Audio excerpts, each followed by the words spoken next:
Hi friends, నేను మీ మస్తు Mohan. Belated happy Dasara, advance Deepavali. ఇప్పుడు ఏంటంటే చాలా రోజులు అవుతుంది కదా, గ్యాప్ వచ్చింది వ్లాగ్స్ లేక. మధ్యలో మనం ప్రాంక్ వీడియోస్ చేయడం జరిగింది, ఆ తర్వాత కొంచెం హర్రర్ కాన్సెప్ట్ చేయడం జరిగింది.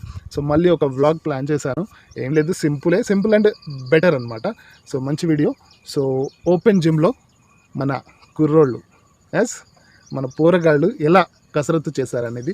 సో ఏం లేదు ఫ్రెండ్స్, దసరా ఫెస్టివల్కి మొన్న మా సిస్టర్ వాళ్ళ విలేజ్కి వెళ్ళాము. సో అక్కడ కొంచెం ఆ పక్కన తిరుగుతుంటే మనకు అక్కడ ఓపెన్ జిమ్ కనిపించింది. సో అక్కడ వెళ్ళి సరదాగా మనోజ్, మహోన్నత్ అండ్ మా సిస్టర్ కొడుకు భానుప్రసాద్, అది ఓపెన్ జిమ్ అయినప్పటికీ వీళ్ళు ఒక పార్క్లా ఫీల్ అయ్యి బాగా యాక్టివ్గా సో చేయడం జరిగింది అవన్నీ. సో అదే నేను షూట్ చేశాను. చూడండి, బాగుంటుంది. తప్పకుండా ఎంకరేజ్ చేయండి ఛానల్ని. చూసిన వాళ్ళు ప్రతి ఒక్కరు సబ్స్క్రైబ్ చేయండి, అలాగే పక్కనే ఉన్న బెల్ ఐకాన్ని యాక్టివేట్ చేసుకోండి.